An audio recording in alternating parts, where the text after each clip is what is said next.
He wanted to save humanity. So, he geared up to execute a nearly impossible mission on that eve. Welcome back to Paramount Recapped. I don't have many subscribers, but your single comment is a ray of hope to motivate me. Alright, picture this. It's the year 2050, and the world's pretty much gone downhill. Everything looks bleak and grim.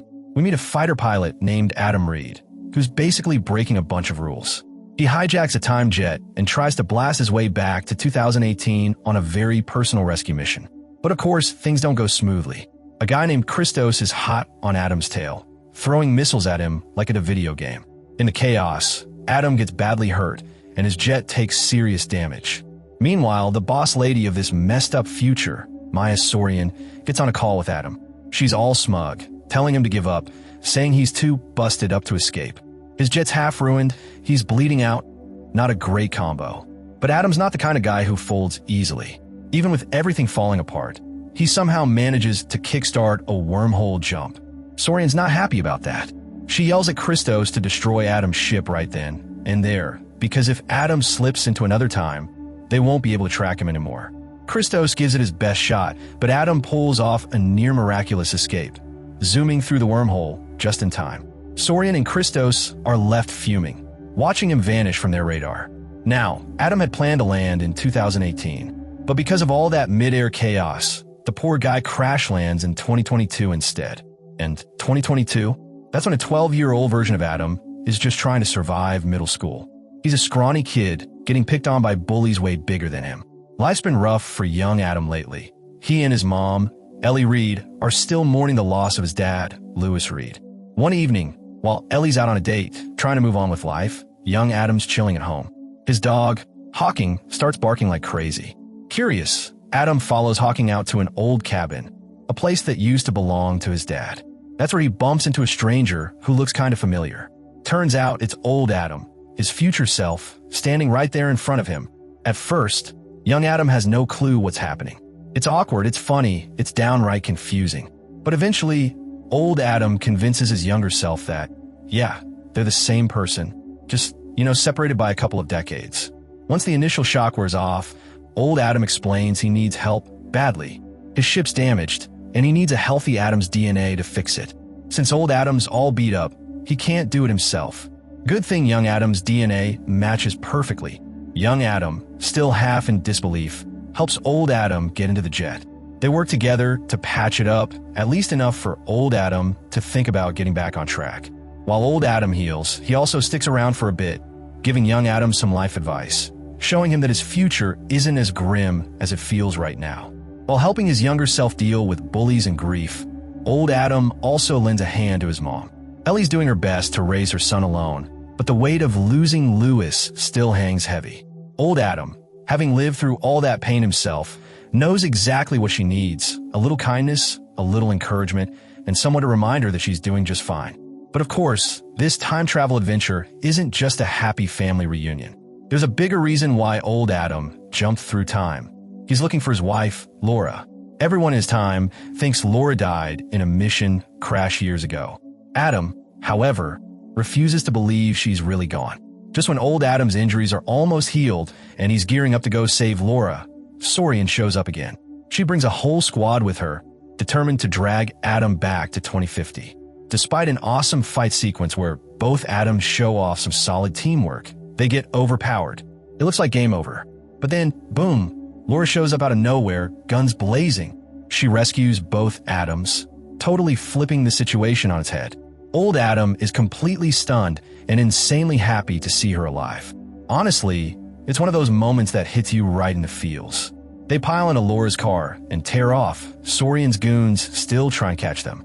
After some wild maneuvers and a few intense chase scenes, they manage to ditch the bad guys and hole up at Laura's hidden safe house. There, old Adam finally gets some answers.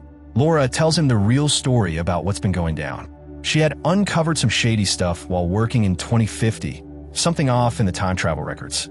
She realized the jet had jumped back to 2018 without any official authorization. Digging deeper, she found out it was Sorian who went back in time. Saurian traveled to the moment when Lewis Reed, Adam's dad, first created time travel. Using future knowledge, Saurian fed her younger self stock market secrets and insider tips, basically making herself filthy rich and powerful. Then she made sure no one could ever stand in her way, cementing her control over the future. Pure evil genius, right? When Laura discovered what Saurian was up to, Saurian tried to get rid of her by sabotaging her mission. Laura survived by the skin of her teeth, but ended up stuck in the past, hiding out and living off the grid ever since. Hearing all this breaks old Adam's heart, but Laura doesn't let him dwell on it too long. She knows there's a bigger fight ahead. She tells Adam that the only way to fix everything, their broken future, their messed up lives, is to stop time travel from ever being invented. And how do they do that? By going back to 2018 and preventing Adam's dad from creating the technology in the first place. It's a tough pill to swallow. It means erasing everything. Time travel, their relationship, maybe even their chance to be together. But Adam knows Laura's right. If he doesn't act, the world will stay broken forever. So, old Adam is really against the idea of stopping time travel because, well, he's gone through so much just to be with Laura.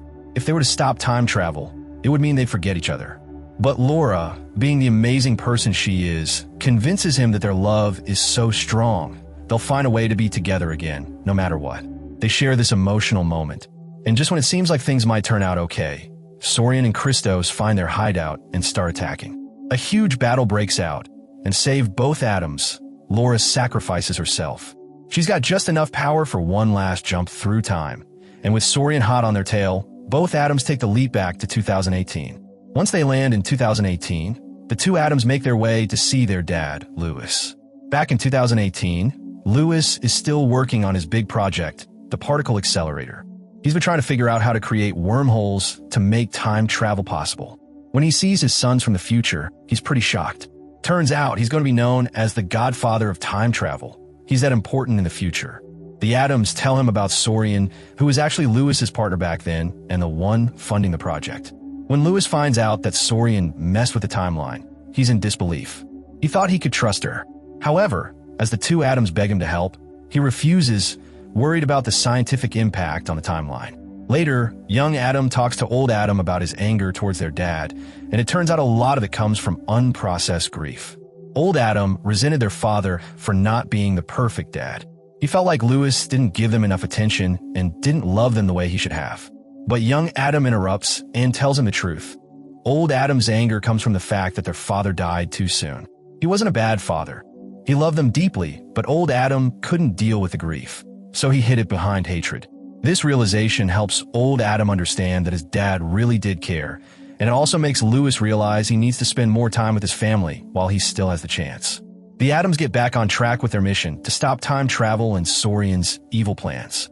As they're preparing to hit Lewis's particle accelerator, Lewis reconsiders and agrees to help. He gives them a mission: retrieve the hard drive that holds the only copy of his time travel algorithm. This code is key to controlling time travel, and if they get it, they can stop Saurian. With a little teamwork, they break through Saurian's guards and make it into the facility. Young Adam uses some advanced tech to give old Adam and Lewis surveillance from the outside. Things are looking good until, out of nowhere, Christos grabs young Adam and takes him hostage. Old Adam and Lewis keep pushing forward and manage to access the particle accelerator and grab the hard drive. But as they're making their escape, both present-day Saurian and future Saurian, along with Christos, are hot on their trail. Saurian demands the hard drive in exchange for young Adam. Old Adam stands his ground and refuses, which pushes Saurian to the edge. She pulls a gun on young Adam. But just when it seems hopeless, young Adam uses the skills old Adam taught him and disarms Saurian. In the chaos, Saurian shoots at the particle accelerator, which messes with its electromagnetic seal and causes it to overload. The accelerator goes haywire and starts pulling metal objects toward it like a giant magnet. A wild fight breaks out between old Adam and Christos. Old Adam manages to get the upper hand and flings Christos right into the particle accelerator, causing the thing to break open and kill Christos. The accelerator locks down with a 2-minute timer, and the Reed family rushes to escape. But then they're stopped by both Saurians, who block the exit. Saurian demands the hard drive again, but this time, she's got an armor-piercing bullet ready to kill anyone who gets in her way. The Reeds try to convince present Saurian that she's not a murderer, but future Saurian shoves her aside and takes control, holding the weapon. Lewis tries to reason with her, but Saurian just laughs and says she'll do anything to protect her plan. She goes to kill Lewis, but the accelerator's magnetic field interferes with the bullet, and it ends up killing young Saurian instead. As a result, the future version of Saurian gets wiped out. Now that things are in chaos, the Reeds don't waste time and run for the exit. Everything's about to go back to where it's supposed to be. But before they jump back to their own timelines, Lewis, knowing his time is almost up, chooses not to find out what happens to him. Instead, he plays a game of catch with both versions of his son, sharing one last happy moment as they fade away into their respective timelines. When young Adam returns to 2022, he's not the same person. He's let go of his anger and finally made peace with his mother, whom he hadn't been close to since his father passed away. He gives her a big hug, and years later, we see a much happier adult Adam. In a moment that mirrors their very first meeting, Adam finally meets Laura again, this time under much better circumstances. And that's where it ends. Thanks for watching, and don't forget to hit that subscribe button if you want more content like this.